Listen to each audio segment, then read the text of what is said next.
Saya jadi ingat ada teman saya bikin partai. Saya tanya, ngapain lo bikin partai? Udah gabung yang ada aja. Saya cuma pingin dipanggil ketum katanya. Keresahan besar rakyat. Apa itu? Urusan makan, urusan kerja, urusan masa depan.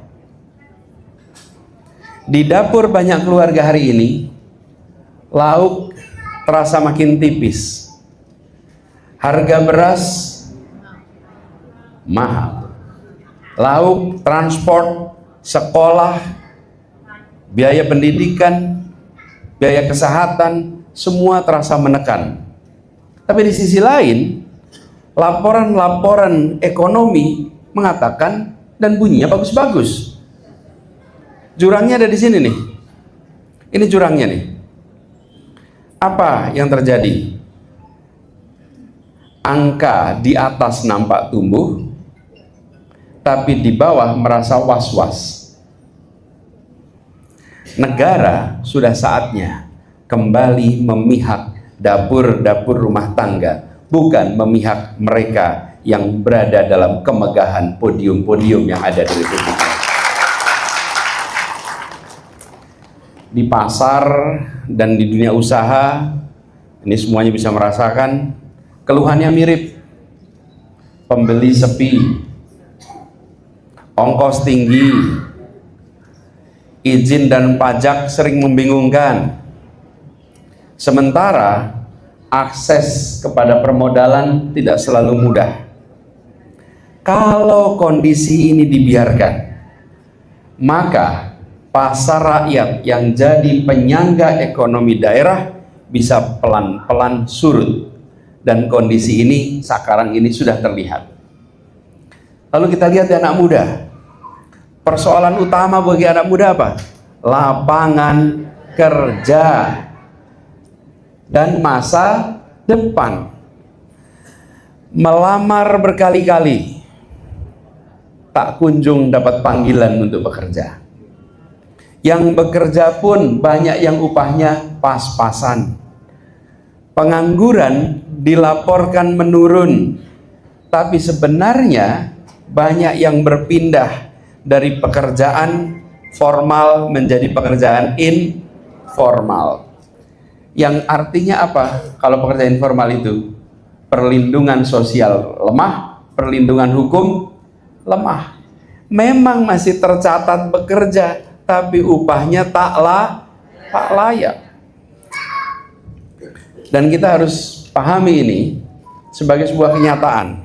Jadi, janji tentang lapangan pekerjaan itu harus diterjemahkan menjadi program yang sejak sekarang juga menyentuh para pencari kerja, utamanya anak-anak muda. Dan ini harus dikerjakan sekarang, bukan nanti-nanti. Lalu pertanyaannya, apa yang harus diprioritaskan sekarang? Dalam kondisi tekanan hidup seperti ini, negara tidak boleh sibuk mengejar seremoni dan proyek-proyek yang berbiaya besar, tapi manfaatnya belum tentu dirasakan oleh rakyat. Apalagi kalau menimbulkan beban hutang yang harus ditanggung oleh seluruh rakyat, padahal manfaat proyeknya hanya dirasakan oleh sebagian kecil. Kita ingat pernah ada pembangunan kereta api cepat dari Jakarta ke Bandung. Yang menanggung adalah rakyat dari Sabang sampai Merauke. Yang merasakan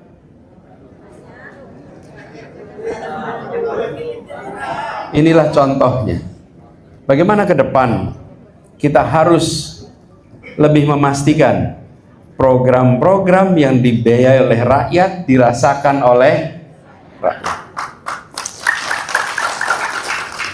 Jadi energi fiskal, energi politik harus diarahkan ke meja makan keluarga dulu. Bansos yang datanya benar, bantuan yang bisa sampai tanpa potongan, layanan yang cepat kepada warga, itu yang betul-betul dibutuhkan. Negara yang kuat itu akan melepaskan beban rakyat yang paling bawah dulu. Jadi kalau negara kuat itu bukan meringankan yang di atas, tapi harus meringankan yang yang di bawah. Dan program-program besar yang menyangkut anak dan keluarga harus menjadi prioritas penting. Pelaksanaannya harus aman, harus rapi, dan bisa diaudit. Tapi kalau programnya baik, eksekusinya tergesa-gesa, mutunya dikompromikan, keselamatan dikorbankan, maka anak-anak kita yang justru menjadi korban. Lebih baik sedikit, bertahap, pelan tapi pasti sampai ke setiap anak, daripada cepat tapi menimbulkan masalah dalam pelaksanaannya. Dan kita bisa saksikan kebutuhan tentang lapangan kerja ini bisa digenjot sebetulnya lewat program-program padat karya yang langsung menyentuh kota dan desa. Sederhana, pembangunan saluran air, irigasi kecil, jalan lingkungan, pasar rakyat, sanitasi rumah susun sewa. Itu semua adalah model-model yang bisa menyerap tenaga kerja, bisa menggerakkan ekonomi lokal, dan rakyat bisa melihat dengan mata kepala sendiri bahwa negara memang bekerja untuk rakyatnya.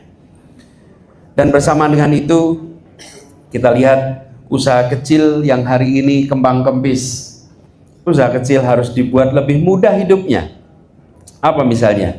Izinnya sederhana, pajaknya ringan dan jelas, dan pembayaran proyek pemerintah yang tidak molor. Kasihan usaha-usaha yang bekerja untuk pemerintah, bayarannya tak kunjung datang, tagihan tak pernah direspon. Ditambah lagi kita perlu bantuan modal langsung kepada semua usaha. Ini adalah contoh yang perlu dikerjakan oleh pemerintah. Nah, bagaimana pemerintah perlu membenahi ini semua? Ada satu hal yang juga dirasakan oleh publik. Apa itu? Yang kita tonton, struktur pemerintah makin gemuk, lembaga pemerintah makin bertambah. Di saat yang sama, daerah diminta untuk efisien, rakyat diminta untuk berhemat. Ini pesannya menjadi tidak konsisten. Ada penambahan badan-badan baru di berbagai tempat, sementara Pemda di seluruh Indonesia diminta untuk lebih efisien. Nah, ini yang kemudian menimbulkan pesan yang bercampur.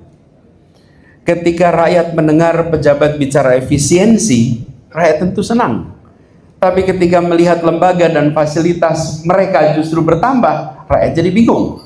Sebenarnya yang mana pesannya ini?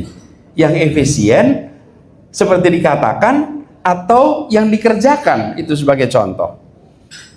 Ini harus dimulai dengan konsistensi. Bila tidak, kepercayaan akan turun. Ibu sekalian, kita semua sadar, teladan tentang berhemat tidak bisa dimulai dari bawah. Teladan harus. Halo teman-teman, berjumpa bersama saya di Politik Dangi ya. Kalau kita melihat ya, bagaimana Anies Baswedan, ya, tokoh yang sangat fenomenal saat ini, banyak sekali yang iri dengan Anies teman-teman ya. Bahkan yang takut Anies menjadi pemimpin ya. Dan ini membuat Anies sebenarnya santai saja ya. Banyak yang tidak senang, tidak suka, ya kan, takut, dan ini terlihat ketika banyak sekali yang menjegal Anies ya. Kalau kita ingat di pilkada yang lalu di Jakarta, bahkan Anies itu mempunyai elektabilitas tertinggi. Bayangkan, punya elektabilitas tertinggi, namun akhirnya kan tidak ada yang partai yang kemudian dukung Anies teman-teman. Mereka takut kalau Anies menjadi gubernur Jakarta lagi ya, Anies akan naik daun lagi, mempunyai elektabilitas tertinggi lagi, dan berpeluang 99% menjadi calon presiden dan menang teman-teman. Dan ini yang mereka takutkan ya, sehingga akhirnya Anies tidak dicalonkan. Bahkan kalau kita melihat bagaimana kemudian Anies pun akhirnya tidak mau ya, berhenti di jalan buntu tersebut dan kemudian membangun jalannya sendiri, yaitu membuat sebuah partai politik. Dan akhirnya kan hari ini terlihat apa yang ia sudah kerjakan ya, akhirnya terjawab ya, dan akhirnya Anies mempunyai jalan atau kendaraannya sendiri, mempunyai partai Gerakan Rakyat. Ya semoga ini bisa membawa Anies di pemilu-pemilu ke depan ya. Sama seperti ya, tokoh-tokoh lainnya yang juga punya partai masing-masing, teman. Ini adalah hal yang sangat positif ya. Dan kalau kita melihat bagaimana Anies ya per hari ini ya, dengan para relawan, para pendukungnya yang sangat militan, sangat luar biasa, dan ini yang perlu kita apresiasi, teman-teman. Bagaimana menurut kalian ya? Apakah Anies ini atau partainya ya mampu bersaing di pemilu 2029 ya? Apakah partai Pak Anies bisa mengalahkan partai-partai yang lain? Komen di kolom komentar, teman-teman. Sampai jumpa lagi. Salam.